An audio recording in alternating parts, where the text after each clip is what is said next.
Queridos, domingo passado nós iniciamos uma série com o tema Uma Vida Abençoada. E o objetivo dessa série foi ensinar ou relembrar a igreja que quem determina o que é uma vida abençoada não é o que o mundo diz, mas é o que Deus diz na sua palavra.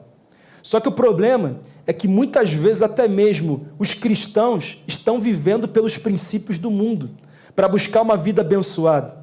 Um mundo que diz que você é o que você tem, e não que você é, de fato, aquilo que Deus projetou para a sua vida, determinou sobre a sua vida. Mas a Bíblia tem princípios eternos que nos ensinam sobre como, de fato, viver uma vida abençoada pela ótica de Deus.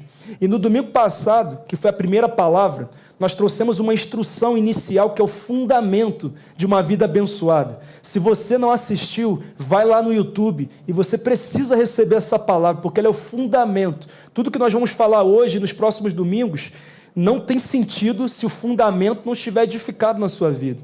E esse primeiro fundamento foi: coloque Deus como prioridade. Coloque Deus como prioridade.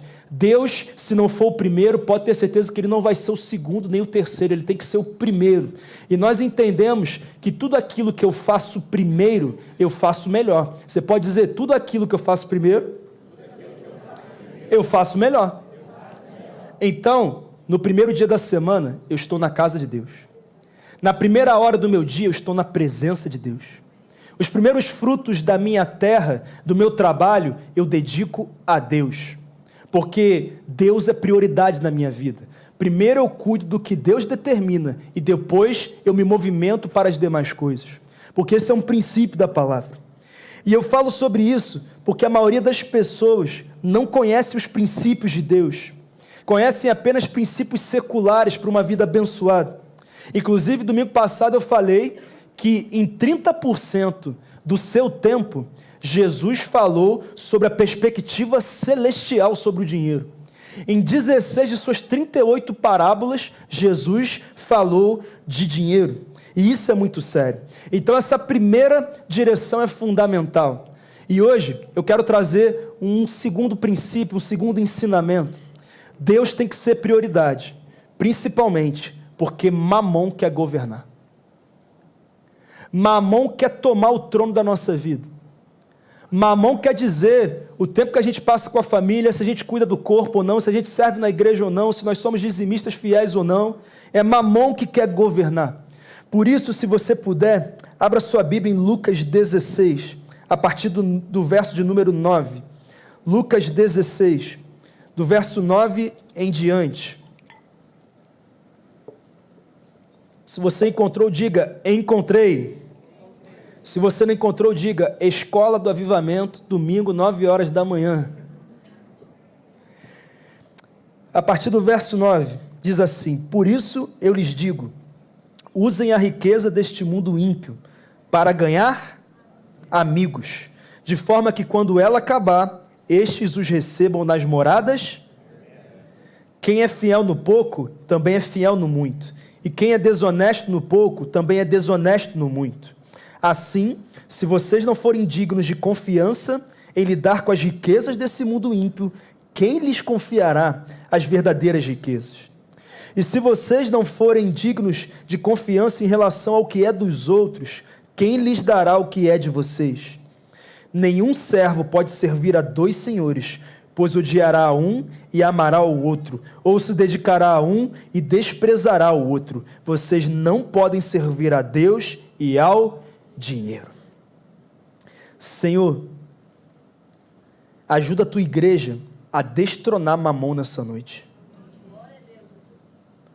Que o nosso coração se renda a um único Deus que é digno de todo louvor, adoração, e o nome dele é Jesus Cristo, o Senhor da história. Nós oramos por isso no nome de Jesus. Amém. Querido, quem pronunciou essas palavras que nós acabamos de ler foi o próprio Jesus. E é interessante que ele termine esse texto não dizendo que é difícil viver uma vida em que eu amo a Deus e ao dinheiro, mas ele diz que não é possível. É impossível amar a Deus e ao dinheiro, porque se eu amo a um, eu desprezarei consequentemente o outro. Então Jesus é direto, ele é objetivo. Inclusive, nesse texto, além do termo traduzido como Deus ter a inicial maiúscula, o termo traduzido como dinheiro também tem. E você pode perceber isso na sua Bíblia. Porque, na verdade, o termo que é traduzido como dinheiro é o termo mamon. Jesus sempre usou, quando se referiu a dinheiro, a palavra aramaica mamon, que significa riqueza. No literal, é dinheiro. E também vem do nome de um deus da Babilônia, um ídolo. Naquela nação, Mamon era adorado, era reverenciado, as pessoas se curvavam a ele e, infelizmente, apesar dos tempos terem mudado, as pessoas continuam reverenciando a esse ídolo, a esse Deus. Há um ídolo na história da Babilônia que continua atuando na história de muitas pessoas. E quando nós falamos sobre a Babilônia, nós precisamos relembrar algumas coisas. A Babilônia era uma nação que hoje chamamos de Iraque. Foi lá, naquela nação, que foi construída a famosa Torre de Babel. Babel, Babi, Babilônia. Em Gênesis 11, nós temos a direção, o relato de que homens ímpios se uniram para um grande projeto. E esse projeto tinha como objetivo construir uma torre que seria elevada até o céu pelos próprios esforços deles. Até aí tudo bem, porque hoje em dia você vai nos lugares que tem uns prédios altos demais, né? Parece que você está mesmo lá no céu. Nenhum problema nisso, o problema foi a motivação, porque a motivação deles era se tornarem famosos, que os nomes deles fossem conhecidos em todo o mundo e os esforços próprios deles fossem suficientes para construir aquele projeto. Ou seja, Mamon governa, dizendo para mim e para você que nós não precisamos de Deus para alcançar os nossos objetivos. E era isso que acontecia naquele lugar. Era uma atitude de que eu não preciso de Deus, eu sou autossuficiente, eu confio nas minhas riquezas, no meu currículo, na minha habilidade. E não é à toa que Babel significa confusão e Babilônia significa terra nascida da confusão, porque uma vida sem Deus é uma vida de confusão. E esse mesmo espírito continua querendo governar e dominar a nossa vida. Mas hoje nós vamos traçar aqui um caminho para que nós possamos destronar Mamon e glorificar o único que é digno de louvor e glória, e o nome dele é Jesus. Primeira direção: nossos maiores princípios devem estar na eternidade. Nossos maiores investimentos devem estar na eternidade. Você pode dizer, os meus maiores investimentos devem estar na eternidade. Olha o que diz o verso 9. Por isso, eu lhes digo, usem a riqueza deste mundo ímpio para ganhar amigos, de forma que quando ela acabar, estes os recebam nas moradas eternas. Eu vou traduzir. Se eu uso o meu dinheiro para atrair pessoas para Cristo, o texto diz que quando eu morrer, eu serei recebido por essas pessoas nas moradas eternas. Você investiu, eu fui alcançado, eu estou aqui por causa de você, seja bem-vindo. É simples assim, porque o maior propósito do nosso dinheiro é mostrar ao mundo que vale a pena servir a um único Deus. E como que eu mostro isso? Através da forma com a qual eu lido com o dinheiro. Eu administro o dinheiro. Também é uma forma de eu mostrar quem é o meu Deus, se realmente Ele está no trono do meu coração. Só que o problema, queridos, é que a ordem está invertida. Nós vivemos nessa terra, geralmente 80, 90 anos para quem vive bem. Quem passa disso é algo fora da curva, mas o natural é esse. Mas mesmo sabendo que a nossa vida nessa terra dura uma pequena dezena de anos, e que nós temos toda uma eternidade pela frente depois que essa vida aqui se encerrar, as pessoas vivem todos os dias para conquistar bens para essa vida de agora. Você concorda comigo que isso é incoerente? Não tem sentido. Nós trabalhamos, nos dedicamos o tempo inteiro para conseguir alcançar o que podemos nesse tempo. E aqui eu não estou dizendo que é errado você trabalhar para ter uma vida melhor. Eu não estou dizendo isso, só estou dizendo que se os seus maiores investimentos estão neste tempo de agora, você não entendeu o projeto de Deus para a sua vida. Se você está entendendo, você diz, eu estou, pastor. E isso tem muito sentido. Nós precisamos mudar o nosso conceito. E aqui, queridos, Jesus não está pregando de forma alguma contra o conforto. Ele não trabalha contra uma vida abençoada no sentido de uma boa comida, de um bom carro, de uma casa legal, de viajar para lugares que marcam a nossa vida, de conquistar coisas boas, de prosperar na nossa carreira. Não é isso. Inclusive, na palavra de domingo passado, eu falei do Salmo 67, que diz que a bondade de Deus em nossas vidas faz com que as pessoas se convertam. Quando as pessoas veem a bênção de Deus na nossa vida, isso conecta elas com Deus, faz com que elas desejem conhecer a Deus, ou seja, a nossa prosperidade conecta pessoas com Deus. Isso é tão importante. Só que o problema é que, apesar de na matemática a ordem dos fatores não alterar o produto, no mundo espiritual a coisa funciona diferente. Primeiro o espiritual, depois as demais coisas. Primeiro eu foco na eternidade, depois eu foco na vida de agora. Se Deus não é prioridade, para que você tem recebido bens e recursos? Se o reino não avança através da forma como você lida com a questão financeira, com seus dons, com seus talentos, para que você tem dons, talentos, energia, tempo e recursos? Se as pessoas não estão se rendendo a Cristo através do seu investimento, alguma coisa está errada. Se o reino não está avançando, se vidas não estão sendo transformadas, algo está errado, algo não está funcionando. Você quer um conselho importante? Realize seus sonhos, mas não queira realizá-los sem ter como prioridade a realização dos sonhos de Deus. Coloque os sonhos de Deus em primeiro lugar, porque se a sua vida gira em torno dos seus projetos pessoais, a tua fé está a ponto de ser abalada. Por quê, pastor? Porque se o teu foco está nos seus projetos pessoais, se Deus não realizar o que você espera, daqui a pouco a tua fé vai ser abalada. Se demorar mais do que você espera, você vai começar a pensar que Deus faz na vida do outro, mas não faz na sua, que você não é importante para Deus, que Ele não te perdoou dos seus pecados, que você está lá no final da fila e que nem sabe se a coisa vai acontecer. Por quê? Porque você colocou como prioridade maior da sua vida realizar os seus sonhos.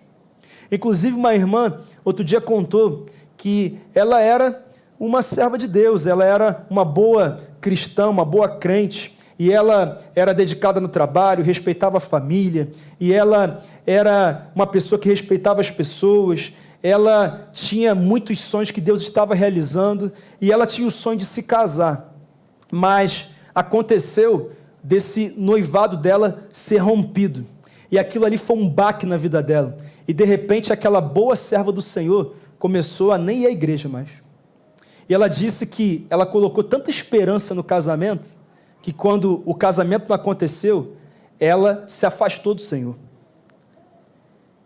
Isso é muito perigoso. Por quê? Porque se nós tornamos os nossos sonhos mais importantes do que os sonhos de Deus, a qualquer momento nós deixaremos de confiar nele, de termos um relacionamento com ele, e isso vai nos prejudicar demais, querido, demais. Mas quando nós entendemos que no mundo espiritual a coisa é diferente, como diz Salmo 37,4, deleita-te também no Senhor, Ele te concederá o que deseja o teu coração. Como diz Mateus 6,33, mas buscar em primeiro lugar o reino de Deus e a sua justiça, e todas essas coisas vos serão acrescentadas. Como diz Deuteronômio 28, se você atentamente ouvir a minha voz e obedecer, até o deserto eu vou tornar em manancial. Quando eu entendo como que as coisas funcionam no mundo espiritual, aí os sonhos de Deus se realizam, e aquilo que Ele tem para mim é cumprido, é realizado, e é isso que a palavra diz. É fundamental. Então eu te pergunto, antes dos seus sonhos pessoais, você é um dizimista fiel? Uma segunda pergunta, antes dos seus sonhos pessoais, você é um dizimista fiel com primícias, como nós pregamos no domingo passado? A primeira parte é do Senhor? É uma pergunta que eu faço. O reino de Deus recebe o resto dos seus recursos, do seu dinheiro, do seu tempo, da sua energia, dos seus dons, dos seus talentos, ou você dá o melhor para Deus? Aonde que você tem dado o seu melhor? É somente na sua carreira? É somente na sua casa? Pense sobre isso. O que eu quero dizer é que quando o seu foco está na eternidade, o seu coração está protegido. Porque Deus não trabalha contra os nossos sonhos. Mas a palavra diz, lancem sobre Ele toda ansiedade, porque Ele tem cuidado de vocês. A palavra garante isso. Mas temos um segundo princípio, que eu queria que você anotasse.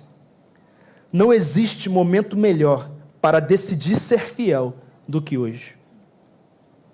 Não existe momento melhor para decidir ser fiel do que hoje. Olha o que diz o verso 10. Quem é fiel no pouco, também é fiel no... E quem é desonesto no pouco, também é desonesto no... Aqui ele está dizendo que hoje, independente da quantidade de recursos que você tem, você já é o que você será amanhã, mesmo se você tiver mais recursos do que tem hoje. Porque o que determina a nossa fé não é a quantidade de recursos que nós temos, mas são as decisões que nós tomamos diante daquilo que nós já temos. E muitas vezes nós projetamos fé para o futuro, né? E essa fé para o futuro é uma fé perigosa, porque ela depende de circunstâncias se moverem ao meu favor, para que então eu possa me mover. Mas posso falar o que é isso? Eu sei o que não é fé. Porque a fé é quando eu entendo que o chão só aparece depois que eu começo a andar. Você lembra de Pedro naquele barco, no Mar da Galileia? Jesus chama ele a andar sobre as águas. O que ele faz? Ele se apoia na palavra de Jesus para começar a andar. Então ele pisa sobre as águas. Mas sabe qual é o problema? Tem muita gente dizendo, Senhor, coloca o chão, coloca o caminho, realiza a promessa, então eu vou. E ele está dizendo, você não vai, porque se você não é meu agora, você não será meu depois. E isso é muito sério. A fé é sobre passos práticos de fé. E quantas pessoas prometem fidelidade quando as coisas melhorarem? Pastor, se esse dinheiro sair, eu vou ser dizimista, eu vou dar um ofertão, a coisa vai acontecer, eu estou só esperando as coisas melhorarem aqui e eu vou fazer. Irmão, não vai fazer. Porque se o coração está errado, ele não ficará melhor porque eu tenho mais dinheiro. E é isso que Jesus está dizendo. Se você não confia em Deus hoje, com o que você tem, Jesus está dizendo que você não vai confiar nele amanhã, se você tiver mais. Isso é muito claro. O problema não é falta de dinheiro, e sim a incredulidade do coração. Hoje você precisa fazer uma escolha de quem é de fato o seu Deus, porque Mamon quer governar, ele quer assumir o trono, ele quer permanecer no trono, mas o Senhor Jesus quer te libertar, ele quer te dar clareza, e ele quer te recompensar. Mas para isso você tem que decidir, se o dízimo para você é lei ou é vida. Para mim é vida, mas independente da minha experiência, o princípio do dízimo percorre toda a palavra de Deus. O dízimo não foi instituído na lei de Moisés, o dízimo antecede em milhares de anos a lei. Esse princípio já estava presente quando Deus pediu Isaque a Abraão, a primeira parte, as primícias, o primogênito. Esse princípio estava presente quando Abraão deu a 10ª parte dos despojos valiosíssimos ao sacerdote Melquisedeque. E isso está lá em Gênesis 14, 18 a 20, que diz assim: então Melquisedeque, rei de Salém e sacerdote do Deus Altíssimo, trouxe pão e vinho e abençoou Abrão, dizendo: bendito seja Abraão pelo Deus Altíssimo, Criador dos céus e da terra. E bendito seja o Deus Altíssimo que entregou seus inimigos em suas mãos. E Abrão lhe deu o dízimo de tudo. Já tinha lei de Moisés nesse momento? Não. Também não tinha lei de Moisés quando Deus decidiu rejeitar a oferta de Caim, porque era a oferta do resto, e receber a oferta de Abel, que entregou a ele as primícias. Também não havia a lei de Moisés quando Deus entrega para a administração de Adão e Eva um jardim maravilhoso, mas ele diz, tem uma árvore que é minha, vocês não podem tocar nela. E eles vão e tocam naquilo que é de Deus. Deixam de ser administradores para serem proprietários, mas já tem dono, é de Deus, e nós não temos o direito de colocar a nossa mão.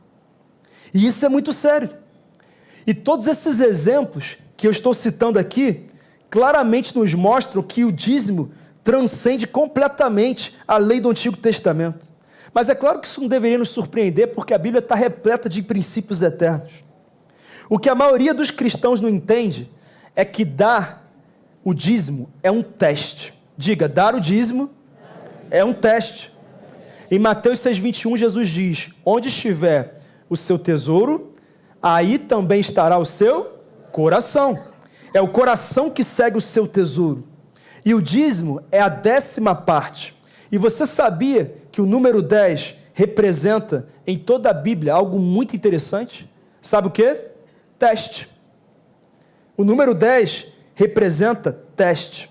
Algumas perguntas para embasar o que eu estou falando. Quantas pragas ocorreram no Egito? 10. Em outras palavras, quantas vezes a obediência de Faraó foi testada? 10. Quantos mandamentos existem? 10. Eu falo dos 10 mandamentos, né? Existem muitos mandamentos na palavra. Ou seja, de quantas maneiras a nossa obediência é testada? 10. Quantas vezes Deus testou Israel enquanto eles caminhavam pelo deserto? Pastor, nunca contei, mas como você está indo no bolo aqui, você já sabe, né? 10, né? Muito simples. E quantas vezes Deus testou o patriarca Jacó enquanto ele trabalhava para aquele lambão do Labão? Quantas vezes? 10, é isso. E quando você lê o primeiro capítulo de Daniel, ele foi testado. E quantos dias esse teste durou? 10. A resposta é sempre 10. Inclusive, no Novo Testamento, o padrão continua, porque em Mateus 25, no sermão escatológico de Jesus, ele vai contar que havia algumas virgens. E quantas virgens eram? Que se preparavam para encontrar com o noivo. Elas estavam diante de um teste. 5 passaram no teste e 5 não passaram. Você conhece a história. E eu encerro lendo Apocalipse 2:10, que diz assim: não tenha medo do que você está prestes a sofrer. O diabo lançará alguns de vocês na prisão para prová-los, e vocês sofrerão perseguição durante 10 dias. Seja fiel até a morte, e eu lhe darei a coroa da vida. Queridos, o número 10 está associado a testes ao longo de toda a Escritura Sagrada, e eu acabei de mostrar isso para você. Mas, por outro lado, você sabia que o dízimo é a única área na qual Deus autoriza uma exceção no nosso relacionamento com Ele? Lá nos 10 mandamentos ele disse, não tentarás ao Senhor o seu Deus. Mas olha o que está escrito em Malaquias 3, versículo... Até aí tem 10, né? Olha o que está escrito. Tragam o dízimo todo ao depósito para que haja alimento em minha casa. Ponham-me à prova, preciso que projete. Ponham-me à prova, diz o Senhor dos Exércitos, e vejam se não vou abrir as comportas dos céus e derramar sobre vocês tantas bênçãos que nem terão onde guardá-las. Ponham-me à prova. Quem é que está falando isso? Deus. Ah, pastor, mas o contexto de Malaquias, ele não é o contexto do Novo Testamento. Irmão, antes de falar de contexto, vamos ler o verso 6, que diz assim, pois eu, o Senhor, não mudo. Eu, o Senhor, não mudo. O que Deus não alterou no Novo Testamento, continua sendo um princípio estabelecido por Ele. Você está entendendo isso? E a gente precisa ter essa clareza. Então, eu vejo muitos servos do Senhor, pessoas boas, mas que não são dizimistas fiéis e ofertantes liberais.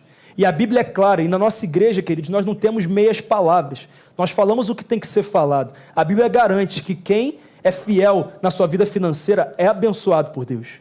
E ela também diz que quem não é, não tem a bênção plena dele sobre a vida. A Bíblia diz isso. Eu não posso negar isso. Então, muita gente ainda não acredita. Sabe por que muita gente ainda não é um dizimista fiel e um ofertante liberal? Porque você não decidiu colocar Deus à prova como Ele te autoriza a fazer. Ah, pastor, não sei como é que vai ser. Irmão, faz o teste. Ah, pastor, está aparecendo aqueles anúncios que aparecem na rede social. Ó, se não der certo, eu devolvo o seu dinheiro. Irmão, não sou eu que estou falando. É a palavra de Deus. Eu nunca vi alguém se arrepender por ser fiel a Deus. Agora eu vejo muita gente arrebentada na vida porque tem resistido à vontade de Deus. Então, seja fiel. Teste a Deus e Ele vai te honrar. Amém? Amém? Mas o penúltimo princípio que eu quero compartilhar com você. Deus procura pessoas em quem Ele possa confiar. Você pode dizer assim, Deus procura pessoas em quem Ele possa confiar. Vamos ler os versos 11 e 12, que dizem assim: assim, se vocês não forem dignos de confiança em lidar com as riquezas desse mundo ímpio, quem lhes confiará as verdadeiras riquezas? E se vocês não forem dignos de confiança em relação ao que é dos outros, quem lhes dará o que é de vocês? Irmãos, a palavra de Deus é tão clara e às vezes tão óbvia, que ela nos ensina princípios que são claros de uma forma muito específica. Por exemplo, você que é um gestor, um empresário, um líder, para quem você paga os melhores salários, concede as melhores condições e as melhores oportunidades? Para aqueles que são dignos de confiança. E por que você sabe que essas pessoas são dignas de confiança? Porque você deu oportunidades a essas pessoas e elas fizeram a parte delas, e isso fez com que elas conquistassem a sua confiança. E por causa disso, você entende que elas estão habilitadas a receberem oportunidades maiores. Você está me acompanhando? A minha pergunta é, por que seria diferente da nossa relação com Deus? Por que nós ainda achamos que nós vamos colher coisas que nós não plantamos? Por que nós temos zombado de Deus, como diz Paulo em Gálatas 6:7? Não se deixe enganar, de Deus não se zomba. Tudo aquilo que o homem semear, isto também colherá. Ele está dizendo, não adianta você semear infidelidade e esperar colher bênção. Não tem como. A semente tem que ser correta. Não é diferente com Deus. Eu costumo dizer que há coincidências divinas que acontecem na vida dos fiéis. E você que é fiel sabe do que eu estou falando. Deus vai movendo circunstâncias. No primeiro culto eu compartilhei que na época que eu era treinador de futebol do Fluminense, lá no Rio de Janeiro, o Fluminense decidiu comprar 77% de um time europeu, lá na Europa Central, na Eslováquia. E precisava de uma pessoa para liderar esse projeto na comissão técnica. E essa pessoa tinha que falar inglês, tinha que ter alguma experiência, e tinha outros critérios que até hoje eu não sei quais foram. Eu falava inglês, mas tinha mais gente que falava. Eu tinha alguma experiência, mas tinha gente que tinha bem mais experiência do que eu. Mas quem foi escolhido para ir para lá, ganhar em euro, ter o salário dobrado e voltar em outra realidade? Eu. Por quê? Porque eu mereço? Não. Sabe por quê? Porque é uma promessa sobre aqueles que são fiéis a Deus. E essa promessa é que Ele derramará sobre nós tantas bênçãos que nem teremos onde guardar, e Ele impedirá que o devorador devore a sua colheita. É como se Deus olhasse, Ele é fiel, então eu vou destacar Ele aqui, eu vou colocar Ele ali. E Deus me permitiu ficar uma temporada inteira, sermos campeões da Liga Eslovaca, o clube nunca tinha ganho, o nome do Senhor foi glorificado, e eu voltei num outro patamar profissional e financeiro. Depois eu larguei para o ministério, mas eu desfrutei, né? Enquanto deu para desfrutar. E estou desfrutando de coisa muito melhor agora, por ver o que o Senhor está fazendo na sua vida e na minha vida. Irmão, tem coisa que a gente não vive porque nós não decidimos ser fiéis a Deus. E aqui, não me entenda errado, eu não estou dizendo para você barganhar com Deus, então eu vou fazer porque Deus vai me abençoar. Não, irmão. A gente faz em resposta ao que Ele fez naquela cruz, porque Ele fez o que ninguém faria por nós. Mas a Bíblia diz que mesmo assim, Ele é galardoador daqueles que o buscam. O nosso Deus recompensa quem é fiel a Ele. E esse é um princípio da palavra. Então, irmão, entenda esse princípio.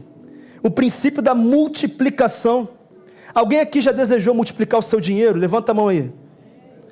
Irmão, você que não levantou, você deve ser multimilionário. Só pode ser, irmão. Para de ficar envergonhado, não tem problema de você ganhar melhor, não.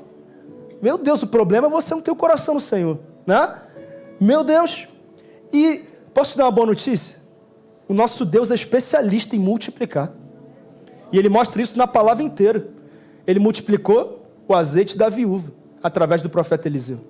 Ele multiplicou também, né, o alimento ali da pobre viúva com seu filho.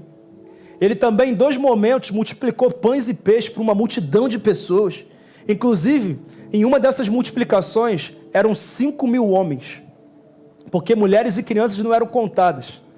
E se fosse contar, com certeza tinha ali pelo menos umas 10.000 pessoas. O dia inteiro ouvindo Jesus. O dia inteiro fazendo o quê? Ouvindo Jesus. E aí, os discípulos chegam, ó, Senhor, o pessoal está cansado, está com fome, a gente não tem comida para esse pessoal, eles não trouxeram comida, os restaurantes vão fechar, né? Complicado, vamos liberar esse povo. E Jesus fala, se tem crise, é oportunidade para milagre. Então, vocês vão dar a eles de comer. Mas vamos dar o quê? Procura aí o que vocês têm aí. E aí eles fazem uma pesquisa, e aí tinha um menininho com o quê? 5 pães e 2 peixinhos. Foi daí que o McDonald's criou o McFish. Você não sabe disso, né? Tem que pagar os royalties pro menino lá. Tem que pagar pro menino, tadinho. Inclusive, alguns meninos, se estivesse lá, ia correr, ia fugir para esconder a comida, né? Mas não aqui na Atitude Vitória, né? Aqui não. E aí o menininho dá. E aí, o que acontece? Jesus fala, manda o povo sentar em grupos de 50. O texto diz que ele abençoa o alimento. Então ele parte o pão ao meio. E agora, o mesmo Pedro que entregou o pão inteiro para ele, agora está recebendo o quê? A metade do pão. E aí Jesus fala, distribui. Agora ele vai pegar a metade da metade para dar para outra pessoa. E assim eles vão passando de mão em mão. E milhares de pessoas são alimentadas com 5 pães e 2 peixinhos. O milagre não aconteceu na mão de Jesus, ele aconteceu na mão dos discípulos que decidiram abençoar aquilo que receberam. E isso produziu multiplicação. E você sabe que ainda restaram 12 cestos cheios. E é raro isso acontecer em culto de crente, gente. Sobrar comida. E aconteceu ali, multiplicação. E aqui, nós temos 2 princípios. O primeiro é, algo precisa ser abençoado antes que possa multiplicar. Algo precisa ser abençoado antes que possa multiplicar. Sabe por que muita gente boa não vê os seus recursos serem multiplicados? Porque não tem abençoado os recursos que tem. Pastor, como é que eu abençoo os recursos que eu tenho? Eu consagro a primeira parte, as primícias. E eu ensinei isso domingo passado. Quando eu consagro a primeira parte, eu estou redimindo o restante. Eu estou redimindo o restante. Eu estou consagrando o restante. E eu citei Paulo em Romanos 11:16, que diz assim, se as primícias são santas, também a massa o é. Se a raiz é santa, também os ramos o são.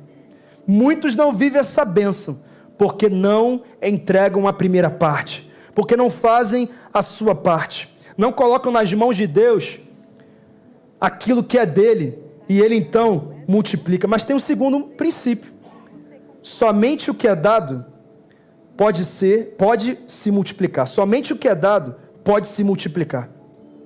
Os discípulos tinham pão e peixe, já tinham sido abençoados em certo nível, mas quando eles decidiram dar o que eles tinham, eles viram esses recursos serem multiplicados.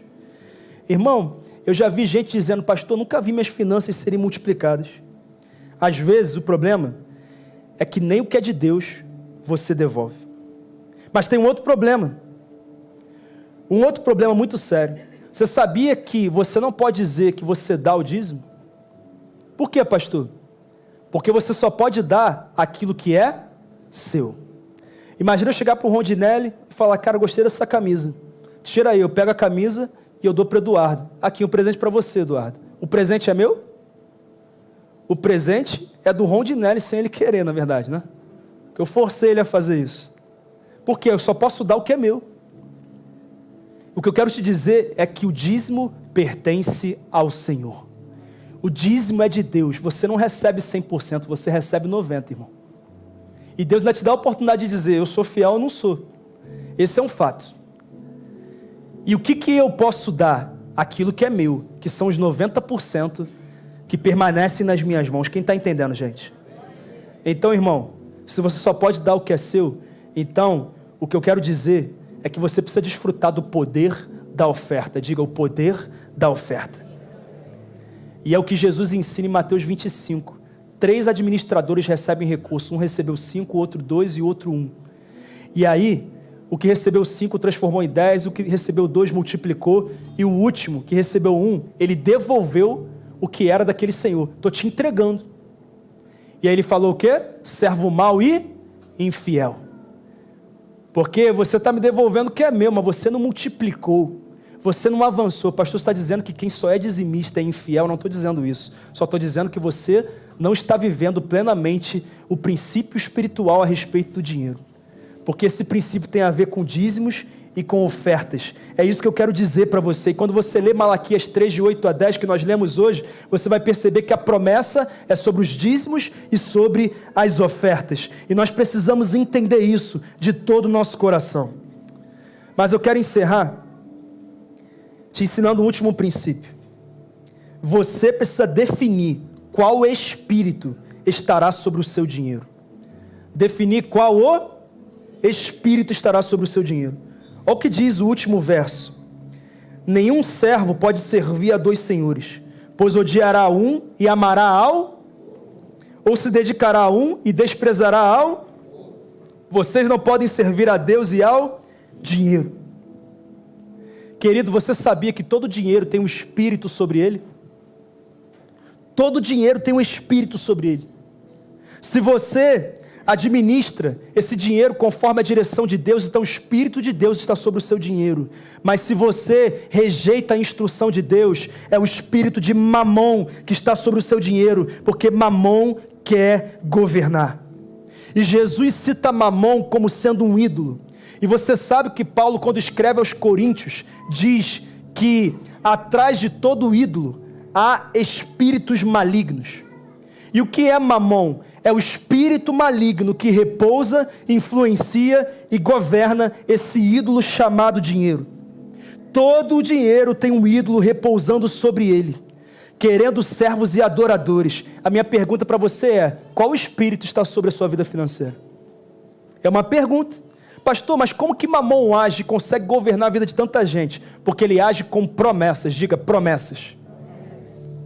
Ele promete aquilo que somente Deus pode dar. Por exemplo, ele promete segurança. Ele diz que se você guardar dinheiro, se você fizer dinheiro, então você está seguro, você está garantido, vai dar tudo certo, não tem nada que possa acontecer, que sairá do seu controle, mas fala para ele prometer isso para os milionários que infelizmente perderam as suas vidas na pandemia da Covid-19. Porque dinheiro no mundo nenhum foi capaz de resolver o problema. Fala isso para os jogadores muito bem sucedidos, que já estão no 2º, 3º casamento, que apesar de terem muito recurso, não tem a bênção de Deus na sua casa. Fala isso para os milionários que tomam antidepressivos, e eu aqui não estou dizendo que são menores do que nós porque tomam isso, não estou dizendo isso, só estou falando de um fato. O dinheiro não consegue resolver, tem coisa que o dinheiro não consegue resolver, e tem muita gente que daria todo o dinheiro que tem para resolver situações que tem enfrentado. É um fato. Então Mamon nos engana. Sabe o que ele promete? Significância. Se você tiver dinheiro, se você prosperar, sabe o que vai acontecer? Você pode dizer: olha a minha carreira, olha o que eu alcancei, olha o patrimônio que eu construí até aqui, olha o meu carro, olha a minha casa, olha onde meus filhos estudam, olha para a minha vida. Ou seja, nós vamos entrar nessa cultura secular de que nós somos aquilo que nós temos. Mamon promete isso, significância. Ele também promete identidade. Você se torna o bem que você tem, a conquista que você tem. Ou seja, o dia que você não tiver mais, você perde a sua identidade. E Mamon faz isso o tempo inteiro. Ele promete independência, poder e liberdade. Ele diz que pode nos proteger dos problemas da vida e que o dinheiro é a resposta para toda situação. Mamon quer governar e ele quer fazer isso enganando você. Mas se eu puder aqui resumir com toda clareza, Mamon não é nada além do sistema desse mundo caído que se coloca em plena oposição a Deus e aos seus caminhos. Ele diz para comprar e vender, enquanto Deus diz para plantar e colher. Mamon diz para ganhar enganar e roubar, e Deus diz para dar e receber, porque Mamon quer governar, e por isso Jesus diz, não é possível servir a Mamon e a Deus. Você tem que escolher, você tem que fazer uma escolha, e querido, isso é tão sério, e isso não entra na cabeça de muita gente, porque na igreja nós podemos falar de santidade, nós podemos falar de pecado, nós podemos falar de escatologia, nós podemos falar de Espírito Santo, nós podemos falar de história da igreja, nós podemos falar de tantas coisas, mas quando nós falamos de dinheiro, as pessoas dizem que a igreja está se perdendo, que a igreja está perdendo o foco, que a igreja não está entendendo, mas eu só estou falando daquilo que Deus Pai falou nos livros históricos e no Pentateuco, eu estou falando daquilo que os profetas falaram nos livros proféticos, eu estou falando daquilo que Jesus falou nos evangelhos, eu estou falando daquilo que os apóstolos do primeiro século pronunciaram em cada carta, e eu estou falando daquilo que o Espírito Santo disse para falar para essa igreja nesse dia. E nós precisamos entender isso. Nós precisamos entender isso. Inclusive em Apocalipse, nós lemos que o anticristo vai tentar dominar as pessoas através da economia. De que forma, pastor? Ele vai te obrigar a comprar e vender do jeito que ele quer, a não ser que você se submeta a ele. Está muito longe não, né? Está muito longe de acontecer não. É um fato. Se você dedica a tua vida a dinheiro, você está desprezando a Deus. Se é o dinheiro que determina o teu nível de fé, você está desprezando a Deus. É por isso que muita gente não é dizimista com primícias, estão presos às supostas garantias de Mamon, porque Mamon quer governar, mas Cristo quer te dar clareza, Ele quer iluminar sua mente, Ele quer destronar Mamon nessa noite. É por isso, queridos, que tem muita gente que não busca a Deus, mas busca mais dinheiro. É ou não é uma verdade? Só que não há coluna do meio não, irmão. Ou você busca a Deus de todo o coração, ou você não busca Ele. E aqui, querido, eu não estou falando que é errado você crescer na vida, não. Domingo passado, inclusive, eu disse que tem gente que acha um pecado prosperar. Fica com medo de prosperar. Ah, porque Jesus disse que é mais fácil um camelo entrar por um buraco de uma agulha do que um rico entrar no reino dos céus. Ele só está dizendo que o rico tem muito mais tentações, oportunidades para se afastar de Deus. Mas não é todo rico que escolhe pelas tentações, tem muito rico fiel a Deus. E avançando e abençoando o reino de Deus. Não é isso. Mas eu também quero te dizer que se o foco está somente nas garantias do dinheiro, você então está perdendo a bênção de ter uma vida abençoada pelo dono do ouro e da prata. E talvez você pense assim, pastor, mas o dinheiro é tão mal assim? Não, querido. Dinheiro e mamão não são sinônimos. O dinheiro é neutro. Ele não é inerentemente mal. Mas o que determina se o dinheiro será uma bênção ou uma maldição para você é a relação que você tem com ele. Sabe por quê? Porque a Bíblia diz que Deus nos dá força para adquirir riquezas. A Bíblia diz que a bênção do Senhor enriquece e não acrescenta dores. A Bíblia diz que na casa do justo há prosperidade e riqueza. É o que a Bíblia diz. Mas tome cuidado, porque não dinheiro, mas o amor ao dinheiro é a raiz de todos os males. Casamentos estão terminando por causa do amor ao dinheiro, pessoas estão sofrendo nas suas emoções por causa do amor ao dinheiro, e tantas outras coisas estão acontecendo. Mamon se opõe a Deus, porque Mamon é egoísta e Deus é generoso. Mamon diz para tomar, Deus diz para dar. O tempo inteiro Mamon fala conosco dizendo, olha, se você tivesse mais dinheiro, as pessoas te ouviriam, você seria mais importante, você estaria nas melhores rodas de conversa, você seria aceito nos melhores lugares, a tua vida seria maravilhosa. E por isso o tempo inteiro Ele quer que você seja dominado por esse ídolo chamado dinheiro. Faz uma experiência comigo aqui. Toda vez que nós passamos por uma pressão na vida financeira, é natural que pela influência de Mamon nós pensemos que só existem duas soluções. Então nós temos que escolher uma dessas duas. A primeira solução é: Deus tem que fazer um milagre agora. Vou abrir a conta aqui, vai aparecer um dinheiro. Por quê? Ele nos coloca num estado de desespero, porque o dinheiro é que nos dá garantia.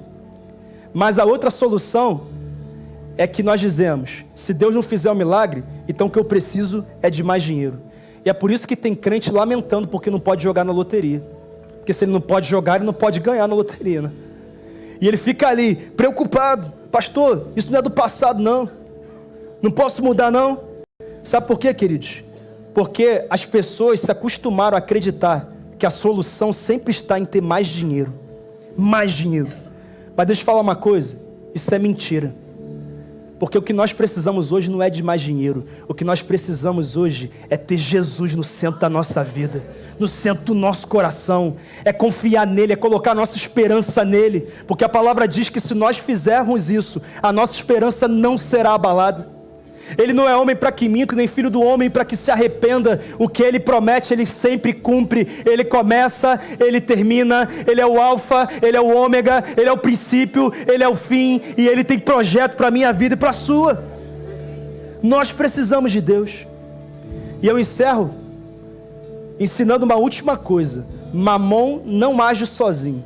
Ele tem amigos. O espírito da pobreza e o espírito do orgulho. O que é o espírito da pobreza?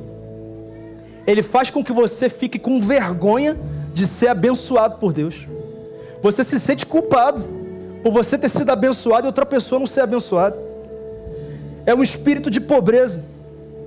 Eu tenho falado tanto nessa série, porque é um princípio, quanto mais você dá, mais você recebe. É natural, em todas as áreas. Ser um doador resultará em bênção. Inclusive, o que eu estou recebendo de testemunho dessa campanha, irmão, irmãos pegando carnê, sendo promovidos na semana. Irmãos que tinham terrenos que precisavam ser vendidos há muitos anos e não conseguia, do nada aparecer um comprador para o terreno. Coisas assim que eu fico, meu Deus. E eu conto isso para que você entenda que Deus faz. Inclusive Robert Morris, o autor do livro Uma Vida Abençoada, que eu citei aqui, ele conta que ele estava num culto como esse, e Deus falou assim: eu quero que você oferte $100. E aí o preletor falou assim: antes de você ofertar, você vai orar para que Deus abençoe a sua oferta. E ele orou e entregou. No final da celebração, vai um homem até a galeria onde ele estava e fala: Deus me mandou olhar para você no momento do ofertório. E ele me disse que queria honrar a sua semente. Ele me mandou te entregar uma quantia. Sabe quanto ele entregou para ele? $10.000.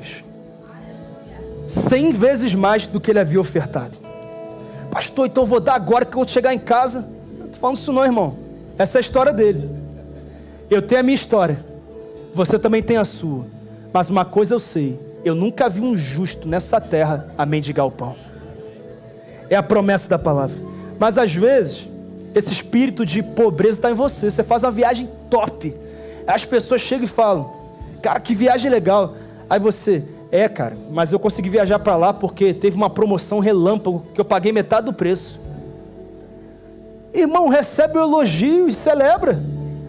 Por que você tem que desmerecer a bênção que Deus te deu? E muitas vezes é assim que nós agimos. Mas tem o oposto do espírito de pobreza, que é o espírito de orgulho. O que é isso? Esse carro aqui eu conquistei, eu sou o cara.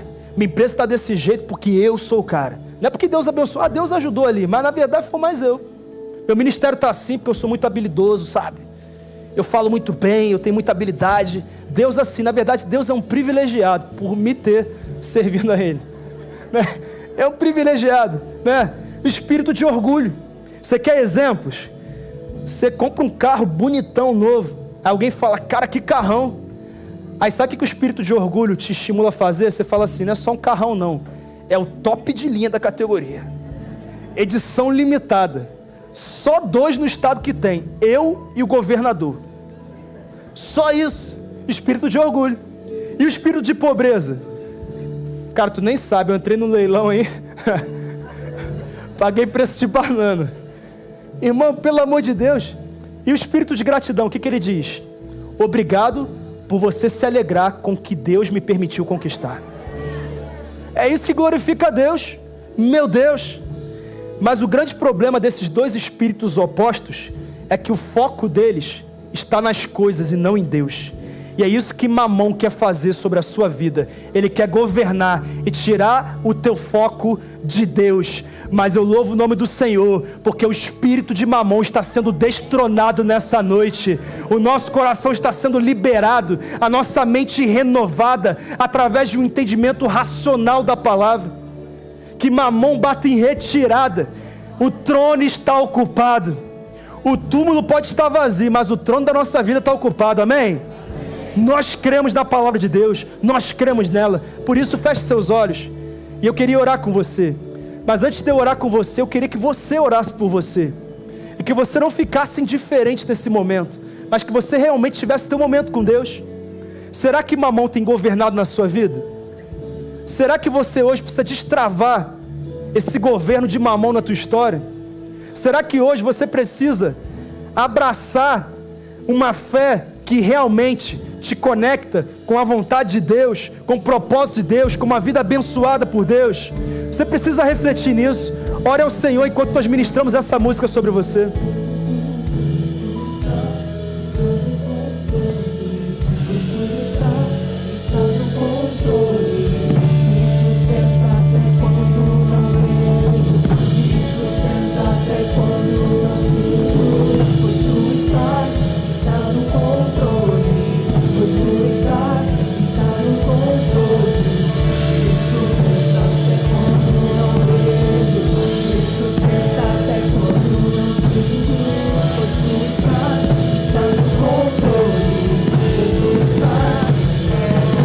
Aleluia.